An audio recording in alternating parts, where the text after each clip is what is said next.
Now, we have covered some very interesting rifles on the channel before, ranging from the very short but very admirable Scorpion Evo, all the way to the venerable and oftentimes controversial M14 EBR. And with each of these guns, they've all been very well-known replicas that mimic the exact model of what they are in the real world. However, we are yet to discuss any custom-built guns by yours truly. And today we aim to fix them.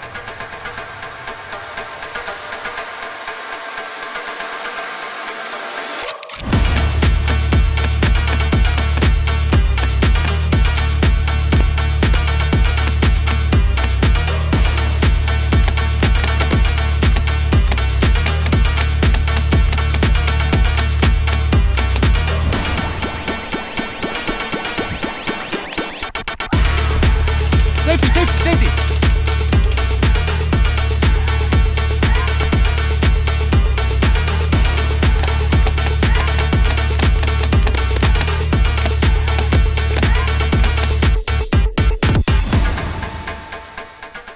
What's up, guys? Welcome to the Wolf's Den, and most importantly, welcome to the Gun Locker. Now, if this is your first time here, firstly, I appreciate you stopping by to give today's video a look, and I hope you enjoy, as we have quite the video to dive into today.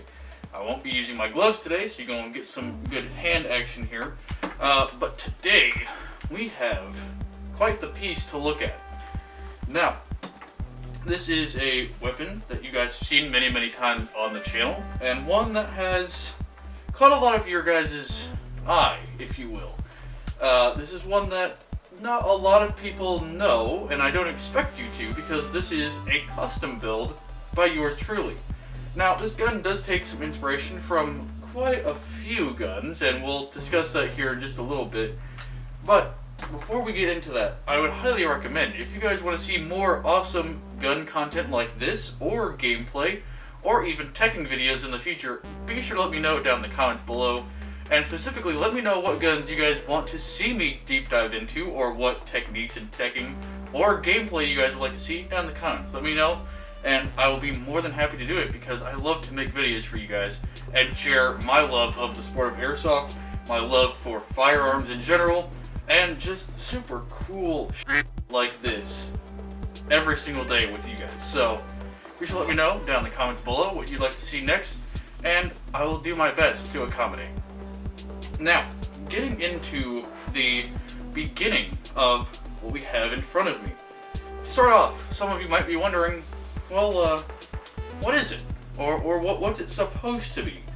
Now, this has been aptly named by members of the community as the Honey Badger at home, and I completely understand where that idea comes from. Because, if I'm entirely honest, this has taken quite a bit of inspiration from the Q Honey Badger. Although I have made my own twists to it and changed it up a little bit to be a little more aesthetically pleasing and more functionally pleasing to myself. The main difference being this front half here, and of course the rear half being slightly different, but mainly the front half. And this is what I have called and what I have named the Night Wraith. Now, I don't make a habit of naming guns, but this was one that I felt really deserved it, as the Night Wraith, the name itself, really indicates why I built this gun out in the first place, and that was for night games or indoor, like, darker areas. Because this gun was designed for night raiding specifically, with some clever little details that we'll get into. But this was designed to be a very stealthy, a very clean, very aggressive looking rifle, and a very nice running system, sort of bridging the gap between a standard carbine or rifle and a DMR, but in a very short, sleek package. And I think this gun does that exceedingly well. Now, just as we usually do, we are going to cover a manual of arms on this gun. Now, for anyone who has used an M4 before, this should be very, very simple for anyone. The main difference is going to come back here, but we'll get to that. Now, of course, just as any M4 has, on the lower receiver, we have our mag release, which you guys saw me use here just a second ago. Obviously, the mag is clear, you guys can see that. No ammo is in here, neither is a battery. But just like any M4, you have your mag release button here on the side. Just push that, pull out, no problem. As some of you should probably learn a thing or two about. And on the other side, we of course have our safety and whatnot. We have our safe, which is what it's in currently, and flip it to semi, which is the preferred mode for this gun.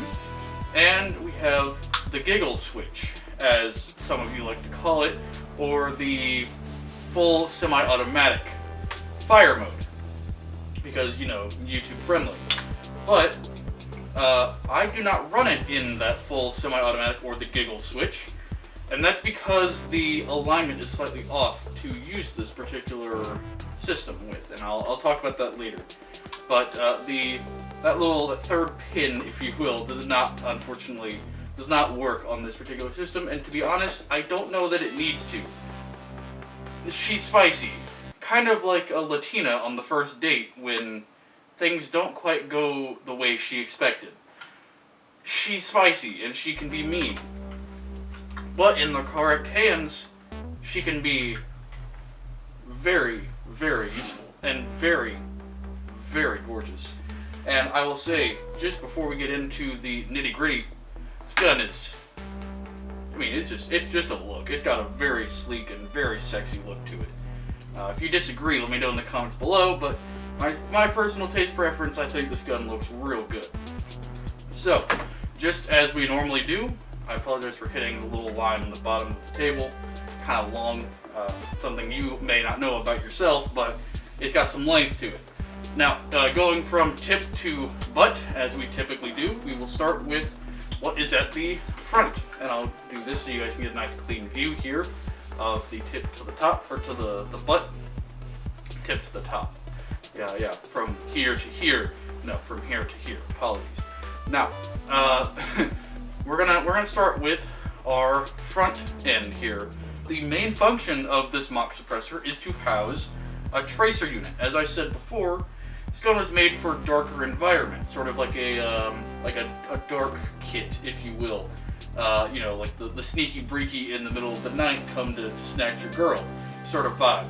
But inside here, you can in fact fit a tracer unit. There is a space for it, and when it is run with a tracer, it looks really, really cool.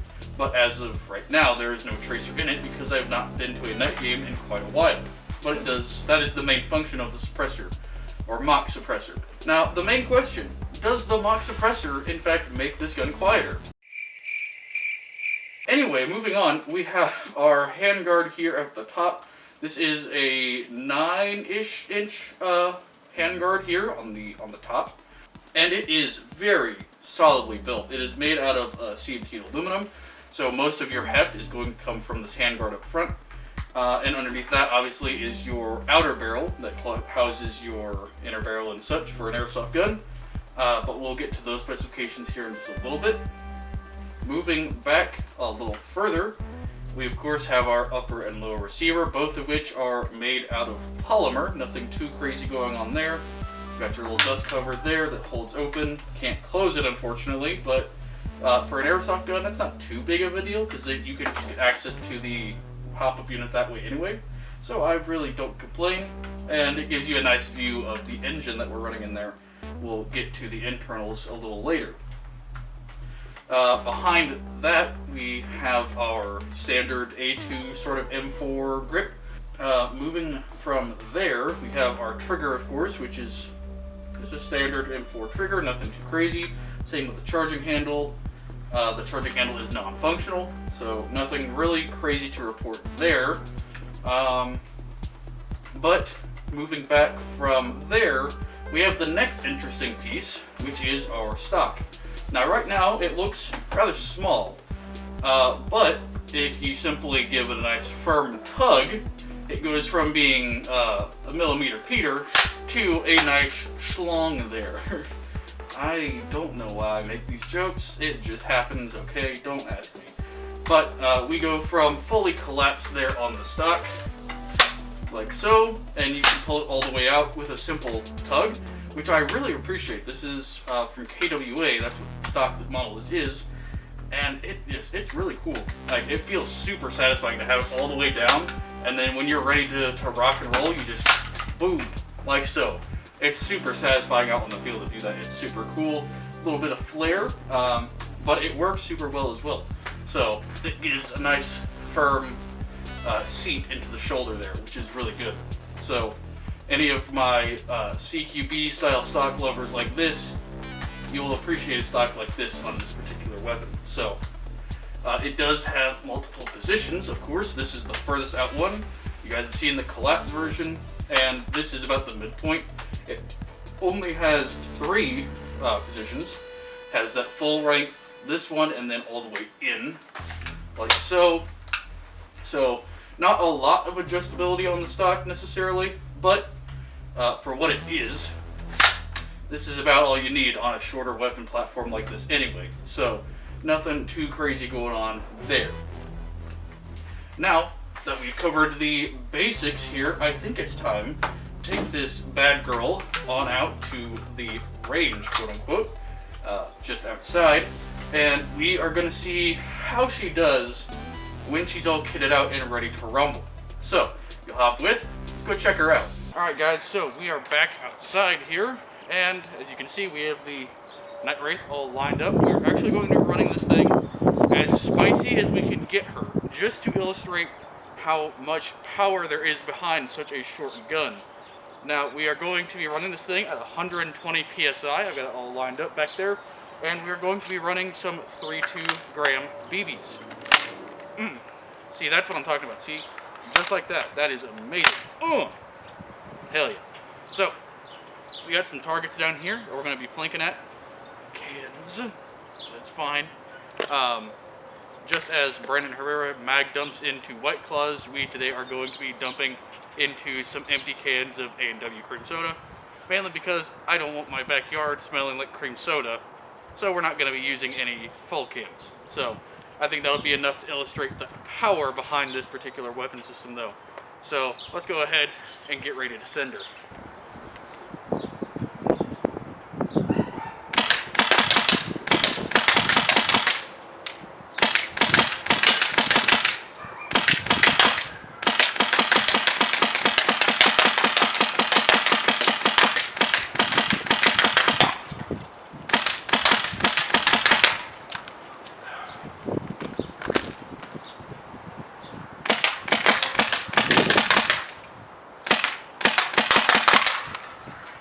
Now, of course, as I mentioned before, this gun does not feature a full auto. While the switch is there, if I pull the trigger while it's in full auto, it's just going to fire one shot.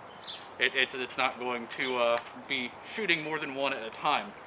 Now, let's go ahead, head back inside, and we will get into some of the more nitty-gritty details of the internals and externals.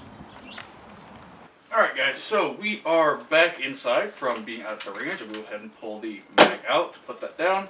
And let's go over some of the specifics, both internally and externally here. We'll start with the external, since those are the more obvious ones. But the main thing really to cover is this front half and just the overall length of this particular system. Now, the handguard is about 9-ish inches, give or take. And the inner barrel on the inside is about 9.5. Now, obviously, that would mean it stops right about here on the Maxx suppressor, but the Maxx suppressor makes this more like an 11.5 to 12 inch long front end, which really isn't that bad. The Maxx suppressor doesn't add a lot of weight. Most of the weight is in the handguard, as I mentioned before, because it is really the only metal part on this gun outside of any additional stuff, such as the optics on top and some of the metal components on the stock. So that does make this gun rather front heavy, but I will say, despite the front heaviness of this gun, it is still overall very, very light, making it very easy to run and gun and have a good old time with this little thing.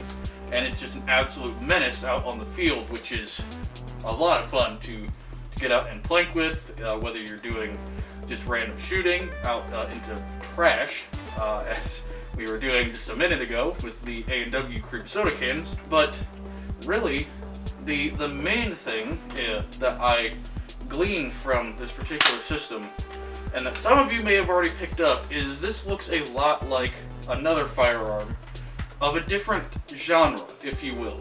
Now, if you aren't familiar with what I'm talking about, obviously this has some roots to, say, the Honey Badger, or like a 416C, or like a Mark 18, but really, where this gun really has some similarities is not necessarily in those, but in a 9mm subgun that some of you should be very familiar with. And if you aren't, this is the H&K MP5 SD6. It's my personal build, and as you can tell, they look very similar. From the overall length to the collapsing stock to the integrated suppressor, just the whole look is very, very similar. Now, of course, despite their similarities, the MP5 is slightly shorter, about 30 inches in total length when it's fully extended, whereas the Night Wraith is about 32 inches in full length, counting the suppressors, of course. MP5 is slightly shorter, and I will say this particular one, because it is an AEG, is going to be a little more balanced because more weight is back here in the receiver, and it helps to balance out the rest of the gun. But what makes the Night Wraith different from the MP5? Well, I'm glad you asked, because we're going to get right into that. As I mentioned, my MP5 SD is an AEG, meaning it runs entirely off of a battery and a motor and gearbox and whatnot. So all of the internal workings make a fair amount of noise, making it not exactly the most ideal weapon for stealthy, sort of spooky, just being an overall sneaky slut, like the real thing.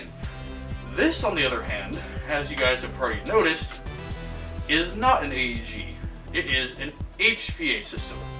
And that brings us to the internal workings of the Night Wraith. You see, with a simple pull of this pin here at the front, just like any M4, it will quickly reveal what we're currently running in here.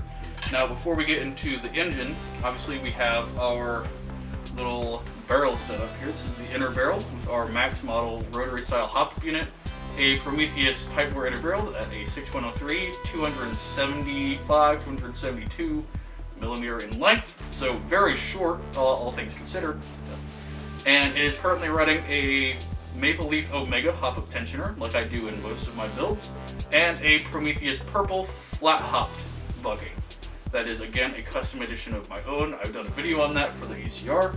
If you haven't seen it, I will link that in the description. That way you can see how to do that with your own primary purples. I would highly recommend it for anyone trying to get some better range for outdoor shooting specifically. Now, I'm going to go ahead and pull this off, because that does just slide right off, and it's going to make it a little easier for us to examine here.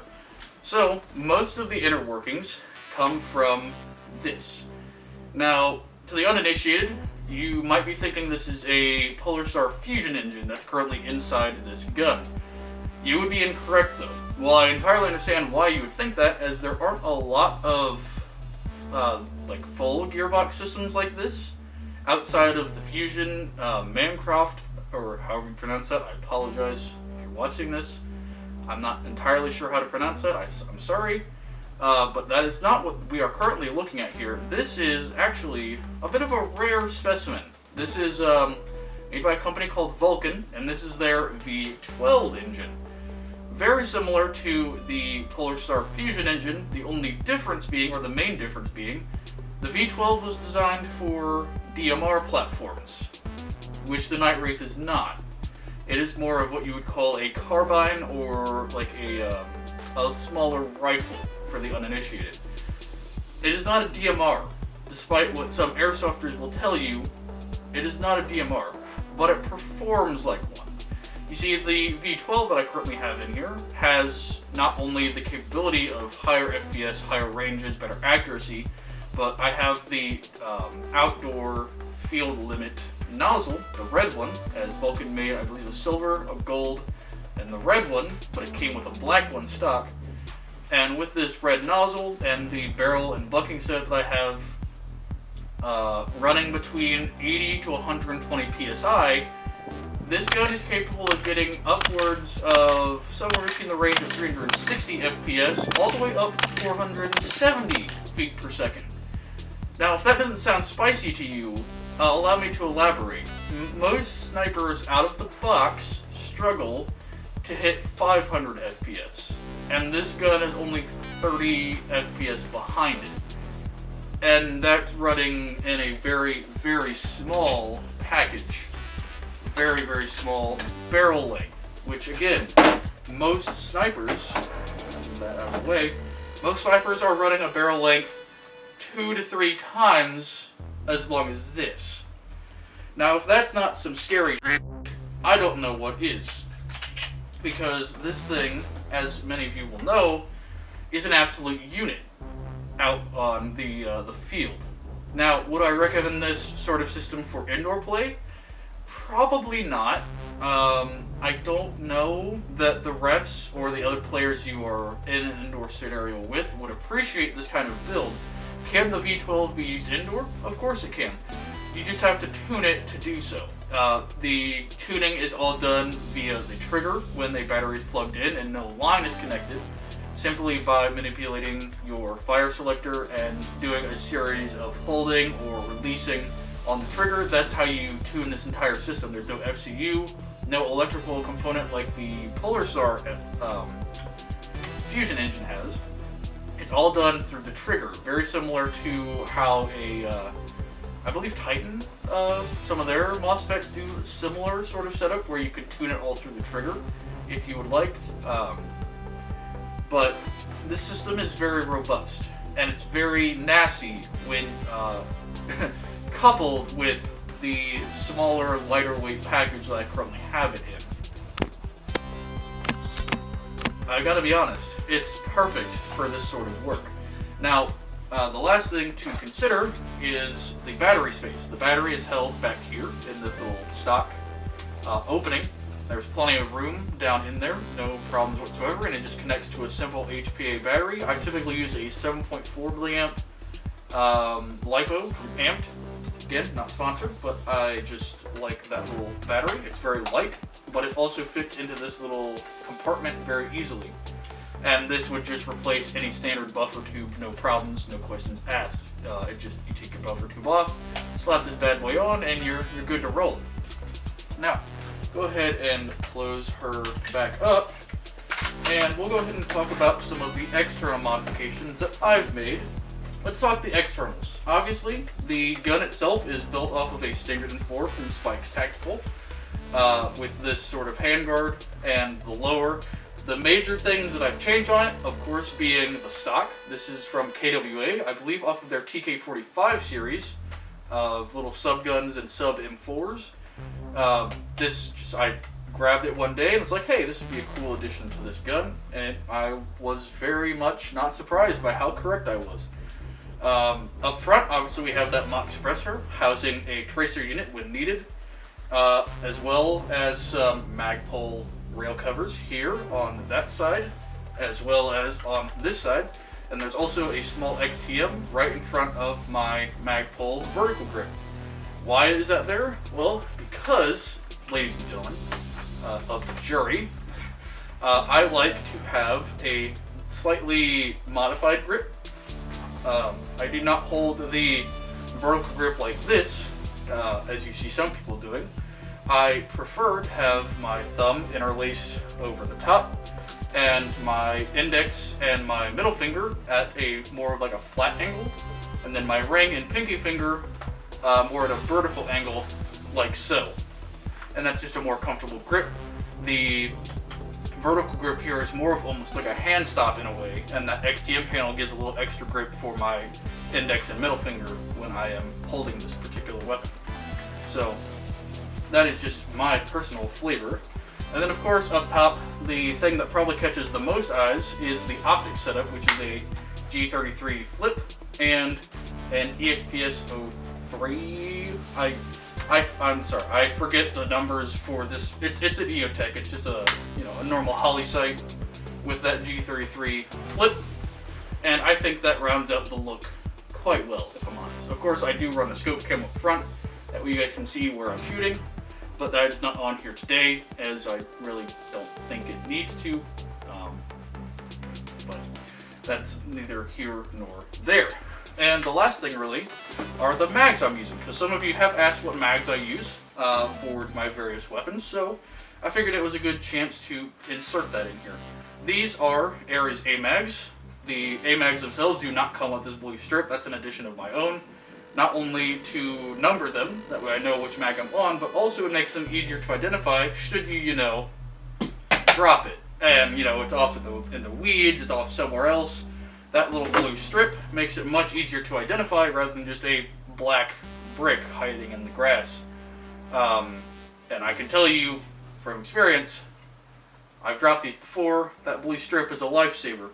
Although Ares A-mags are not that expensive. Again, not sponsored. But they feed very nicely, and on this particular weapon, I think they complete that look really nice. Because they are effectively P-mags without being P-mags for the world of Airsoft. As some of you will know, P-mags are not easy to get for Airsoft, and I'm not going to pay $80 plus for a single mag. Trades. I just want the mag to work. Although it doesn't currently work as a stand. But that's neither here nor there. Of course, you don't have to use these. This gun will feed with Evite Banff mags, EPMs, Stanags. If you have P-mags, I'm sure it would feed that way too.